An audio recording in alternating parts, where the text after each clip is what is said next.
एक पति का हो जाता है मौत और पत्नी ये समझकर उसके ऊपर गंगा जल छिड़क छिड़क कर गुजारती है कि कहीं ना कहीं मेरा पति ज़िंदा हो जाएगा। तो आइए जानते हैं पूरी इस घटना को, मिलते हैं एक छोटे से ब्रेक के बाद।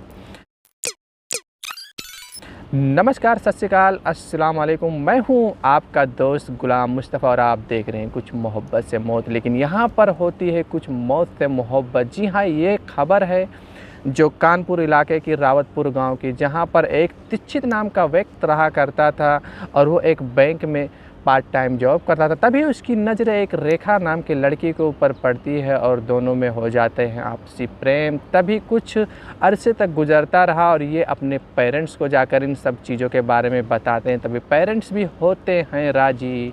फिर ऐसे ही कुछ अरसे के बाद जो दीक्षित था उसका नौकरी लगता है एक शहर के बैंक में कर्मचारी के तौर पर। तभी ये अपने पेरेंट्स को कहता है कि आप लोग को भी हमारे साथ चलना होगा।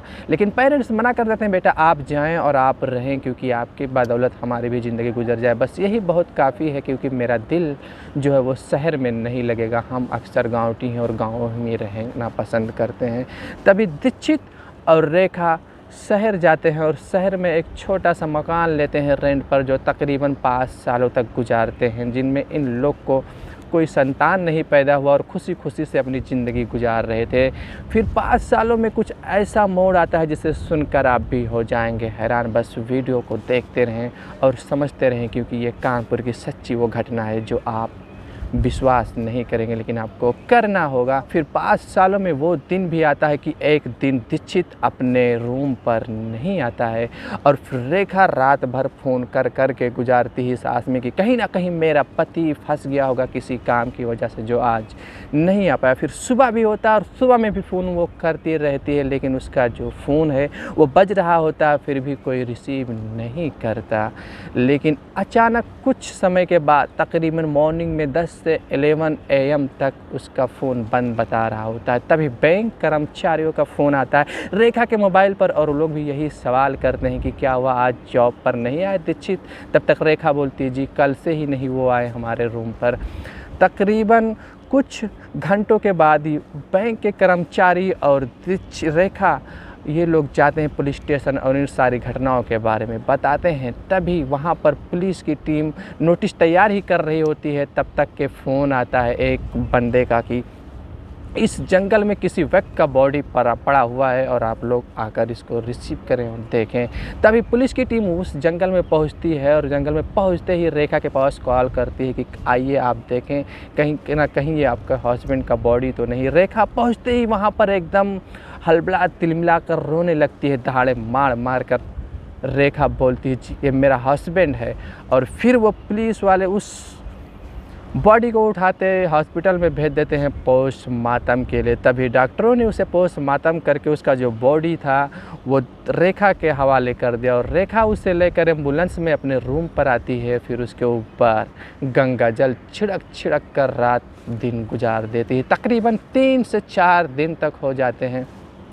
फिर उसके बॉडी से स्मेल आने लगता है। तभी एक राहगीर का गुजर हो रहा होता है उस मकान के सामने से और वो गाड़ी रोक कर पूछता है कि आपके रूम से बहुत ज़्यादा स्मेल आ रहा है। रेखा बोलती है, मेरा जो हस्बैंड है वो कोमे में चला गया है और उसका इलाज चल रहा है।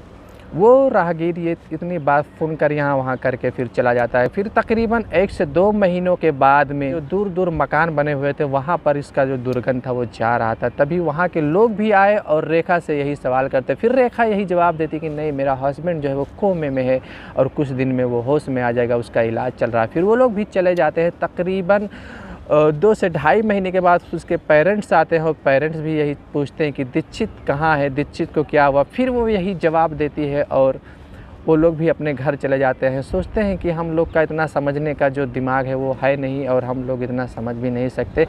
फिर ये लोग यही बात सुनकर अपने घर चले जाते हैं। फिर तकरीबन 18 महीनों तक करती रही इसी तरीके से गंगा जल का पानी गर्म करके उसके बॉडी को पोंछ पोंछ कर उसके साथ में सोती रही। फिर एक दिन ऐसा भी आया कि जहाँ पर डॉक्टरों की टीम पहुंचती है सर्वे निरीक्षण करने के लिए घर घर। तभी उसके घर पर पहुंचते हैं और बहुत ज़्यादा दुर्गंध आता है।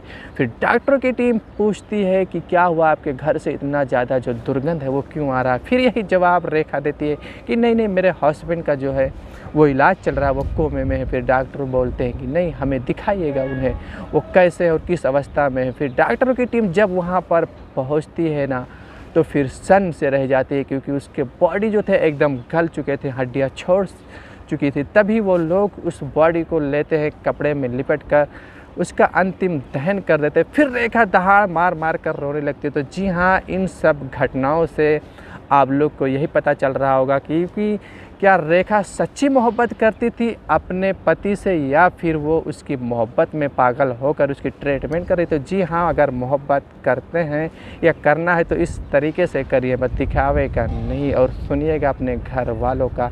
ओके फ्रेंड, तो बस आज का खबर इतना ही। मिलेंगे किसी अगले खबर में, अगले क्राइम के साथ। तब तक के लिए बाय, खुद का ख्याल रखें। मिलेंगे नेक्स्ट वीडियो में।